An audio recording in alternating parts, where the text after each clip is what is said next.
E se o plano mais ousado para acabar com todas as guerras não viesse de um general ou de um político, mas sim de um filósofo, escrevendo há mais de 200 anos?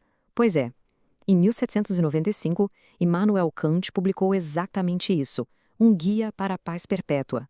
Vamos dar uma olhada nessa ideia radical que, de certa forma, continua a nos desafiar até hoje. Olha, para a gente entender a coragem do Kant, a gente precisa voltar para a época dele. A guerra não era uma exceção, era a regra, o estado natural das coisas. E é por isso que ele não começa o ensaio dele com uma promessa toda otimista, não. Ele começa com uma piada, e uma piada bem sombria. Kant conta a história da placa de uma estalagem que tinha os dizeres "A Paz Perpétua", só que pintados sobre a imagem de um cemitério. A mensagem é brutal, né? A única paz permanente que a humanidade conhecia de verdade era do túmulo. É desse ponto de partida, bem cínico e realista, que Kant decide construir um caminho para algo totalmente diferente. Então, por onde se começa a desmontar essa máquina de guerra? Kant propõe basicamente uma faxina geral. A primeira parte do plano dele são 6 artigos preliminares. Pensa neles como as regras mínimas, sabe? O terreno que precisa ser limpo antes que a paz possa sequer começar a ser uma possibilidade real. Os 3 primeiros artigos vão direto ao ponto. Primeiro, chega de tratado de paz, que na verdade é só uma pausa para recarregar as armas. A paz tem que ser para valer.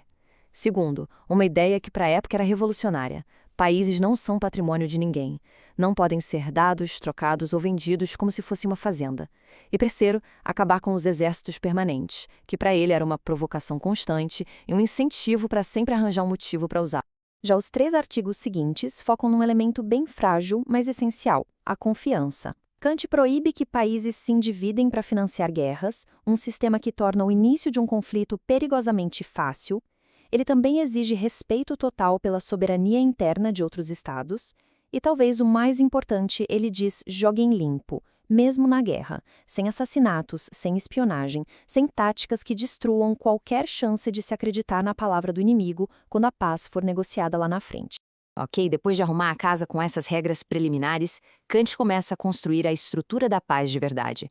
Ele nos apresenta 3 artigos definitivos. E estes não são só proibições, não. São as fundações, os 3 pilares sobre os quais um mundo pacífico precisa ser construído.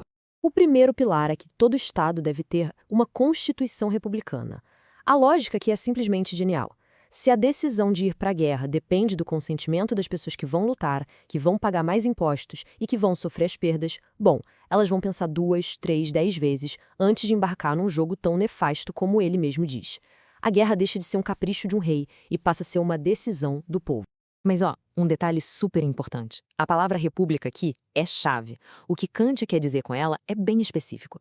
Ele não está falando de uma democracia direta. Para ele, republicanismo significa um sistema representativo, com separação de poderes, o executivo executa a lei, o legislativo cria a lei.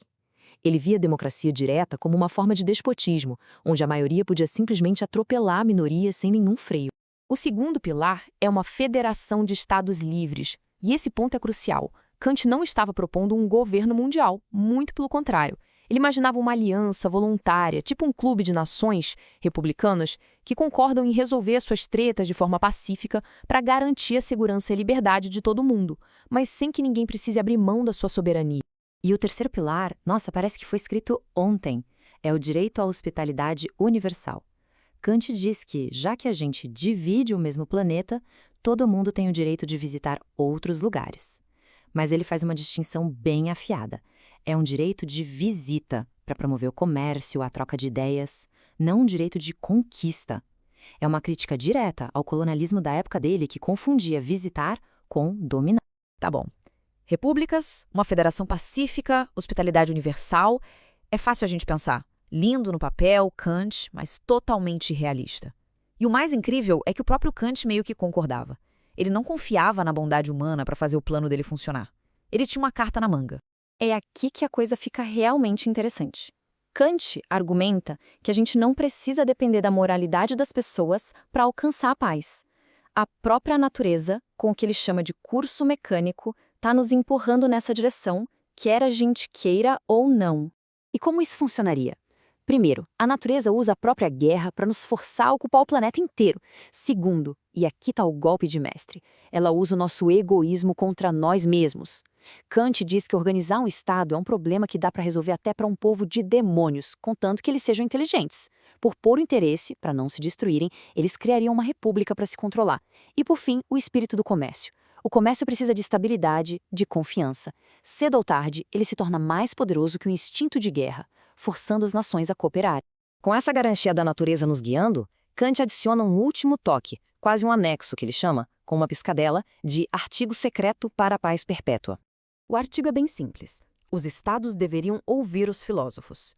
A lógica é que os filósofos, por não estarem diretamente no jogo do poder, podem pensar de forma mais livre e oferecer visões que os governantes, preocupados com a política do dia a dia, nem conseguem enxergar. É um apelo para que a razão e a reflexão tenham sempre um lugar na mesa de decisões, principalmente nas mais importantes. Constituições que dão voz ao povo, alianças internacionais como a ONU ou a União Europeia, a própria ideia de que o comércio global pode unir nações. A visão de Kant parece, em muitos pontos, uma profecia. E isso nos deixa com uma pergunta para pensar. Nesse nosso mundo tão conectado e ao mesmo tempo tão instável, será que esse projeto de mais de 2 séculos é só uma utopia? Ou é um guia prático que a gente, bem devagarzinho, ainda está tentando aprender a seguir?